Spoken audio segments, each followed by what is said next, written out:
Bismillahirrahmanirrahim. Bismillahi wa bihamdih. Assalamualaikum warahmatullahi wabarakatuh. Jamaah kaum muslimin muslimat yang dirahmati oleh Allah Subhanahu wa taala. Semoga kita semua selalu dalam keadaan sehat walafiat, panjang umur, murah rezeki yang halal, selamat dunia wal akhirah, mati dalam husnul khatimah, mati dalam husnul khatimah, mati dalam husnul khatimah, selalu dalam ridha dan maghfirah Allah Subhanahu wa taala fid dunya wal akhirah, selalu dalam pemeliharaan Allah Subhanahu wa taala dari segala macam mara bahaya dunia dan akhirah. Amin, amin, amin, amin. Allahumma amin ya Allah ya Rabbal alamin. Puji syukur kehadirat Allah Subhanahu wa taala yang telah memberikan kita umur yang panjang sehingga kita bisa melaksanakan ibadah di bulan Ramadan ini, bisa bertemu dengan bulan Ramadan, bulan yang suci bagi kita umat Islam, dan melaksanakan berbagai macam ibadah sesuai dengan kemampuan kita masing-masing. Di samping itu pula, dalam bulan Ramadan ini, kita tentunya tidak lupa membuka YouTube, karena di dalam YouTube itu berbagai macam ilmu pengetahuan yang kita dapatkan. Seperti beberapa hari yang lewat, di dalam bulan Ramadan ini saya membuka YouTube.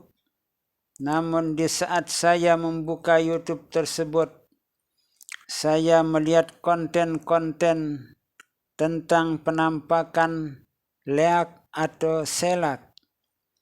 Melihat konten-konten tentang leak atau selak tersebut, saya pun teringat bahwa sekitar tahun 80-an yang lewat, saya pergi ke Pancor mengikuti sebuah pengajian yang disampaikan oleh seorang tuan guru besar yang cukup berwibawa dan cukup terkenal pada saat itu.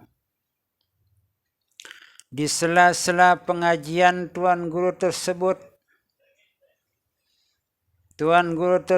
membacakan sebuah ayat Al-Quran, yang khasiat dari ayat Al-Quran tersebut yaitu adalah untuk dipakai menundukkan atau melawan yang bernama selak atau leak yang selalu mengganggu ketentraman hidup umat manusia pada zaman dahulu. Bahkan pada masa tahun 2000-an ini masih saja berkeliaran selak atau leak tersebut, namun di tempat-tempat yang agak jauh dari keramaian.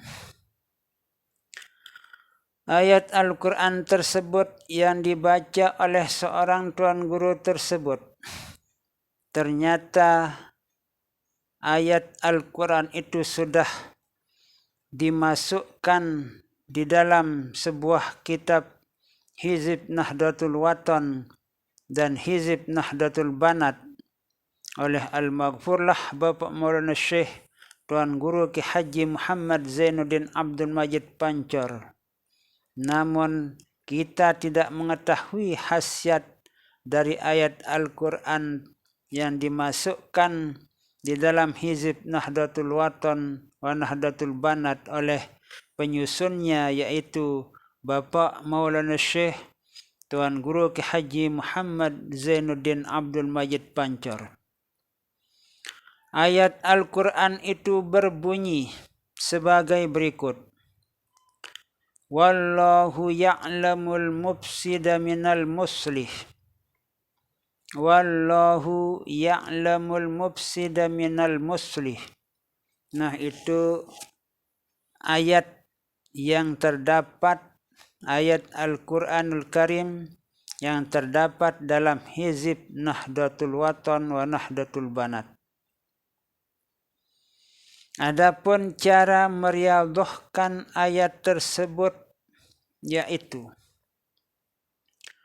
yang pertama, kita membaca ayat tersebut 41 kali setiap selesai sholat fardu. Jadi 41 kali dibaca setiap selesai sholat fardu. Kemudian setiap selesai 41 kali itu kita mengulum telunjuk kita, dihisap cuma beberapa detik, dan dengan menarik napas sambil menyilang kedua tangan kita dengan menarik napas dengan niat untuk memasukkan kekuatan dari ayat tersebut ke dalam zahir batin kita. Jadi kita tarik kedua tangan kita dengan cara silang sambil menarik napas, dan kemudian kita letakkan ke dada kita kedua tangan kita tersebut dengan niat memasukkan kekuatan dari ayat tersebut ke dalam zahir batin kita itu.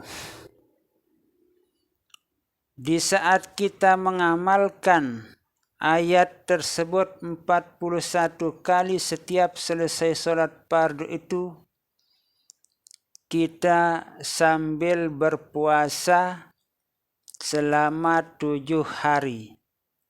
Kita puasa 7 hari, mulai dari hari Selasa, Rabu, Kamis, Jumat, Sabtu, Ahad, Senin.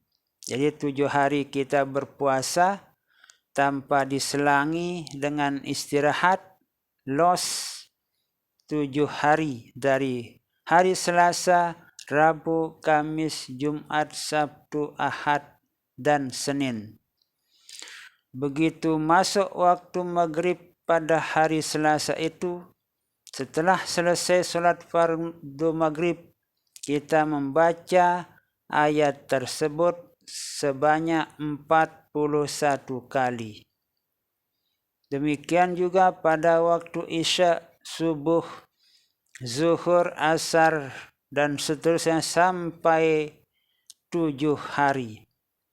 Jadi setiap selesai bacaan kita itu 41 kali, telunjuk kita itu kita hisap, kemudian kita tarik kedua tangan kita dengan cara bersilang sambil menarik napas dan dengan niat memasukkan kekuatan ayat tersebut.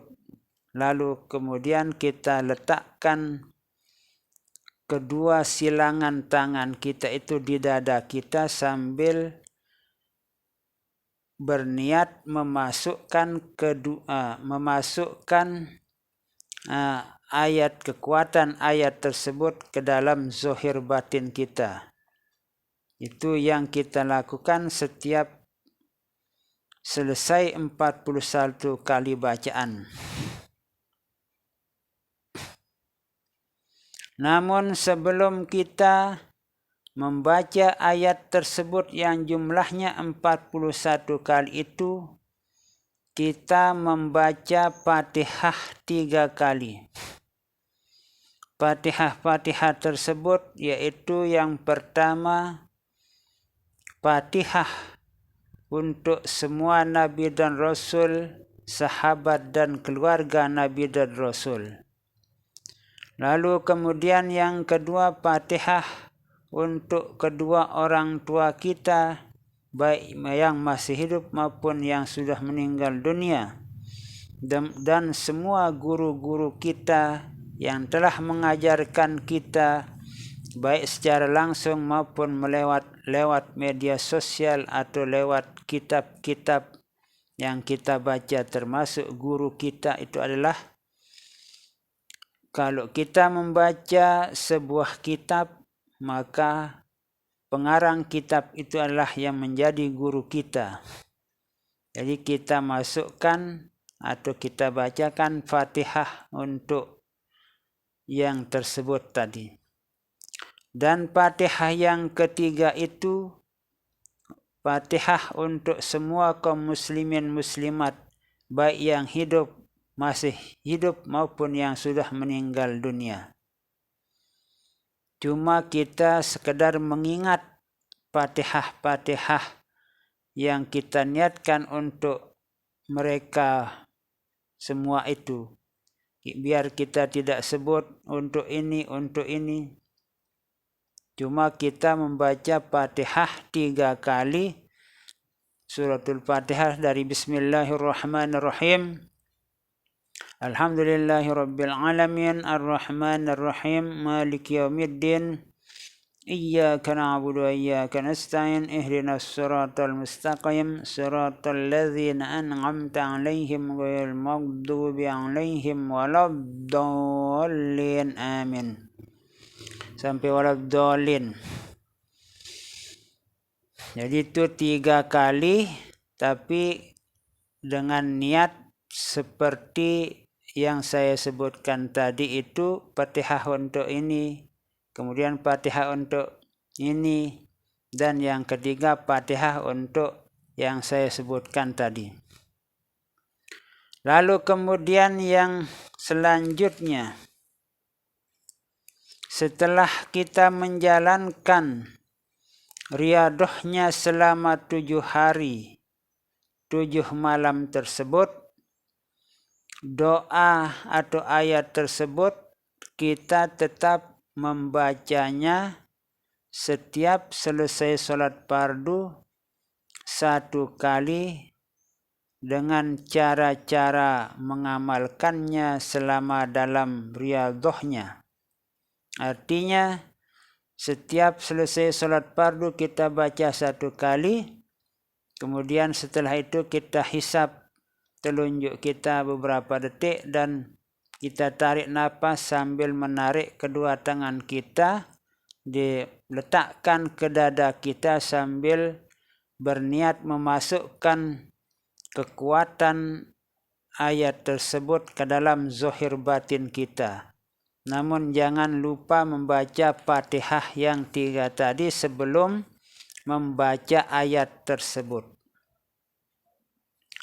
Setelah itu cara menggunakannya.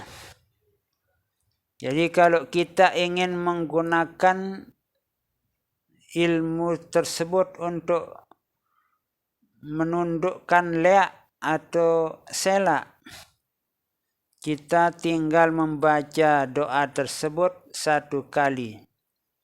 Wallahu ya'lamul mufsida minal muslih. Begitu kita lihat leak, kemudian leak itu ingin menyerang kita, atau misalnya leak itu terbang, kita bacakan ayat tersebut 1 kali lalu kita tunjuk dengan niat untuk menundukkan leak tersebut agar jangan melanjutkan perbuatannya itu. Tapi jangan sampai kita itu berniat untuk melumpuhkannya atau membakarnya, karena bisa jadi nanti leak tersebut akan kembali kita ajak untuk bertobat kepada Allah Subhanahu wa Ta'ala. Sebab leak tersebut adalah manusia biasa seperti kita. Namun karena dia di saat mencari ilmu kesaktian, orang tersebut diberikan ilmu leak, ilmu yang tidak pantas, sehingga orang tersebut menjadi leak atau menjadi selak akibat perbuatan orang lain. Jadi ada ceritanya di kampung kami itu beberapa tahun yang lewat, di akhir 90-an kalau tidak salah itu, ada seorang perempuan pergi ke sebuah dukun, ke seorang dukun. Jadi orang perempuan ini karena cintanya kepada seorang laki-laki, kira-kira begitu cerita. Lalu si perempuan ini mencari ilmu untuk menaklukkan hati si laki-laki itu.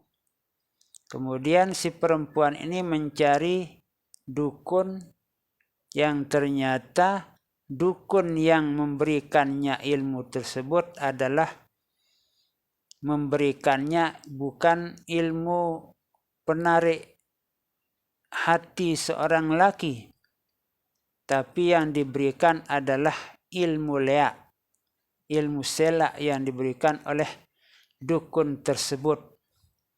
Sehingga terjadilah keributan hampir setiap malamnya, sebab orang perempuan tersebut berubah menjadi liak hampir setiap malam dan terjadi keributan pada saat itu.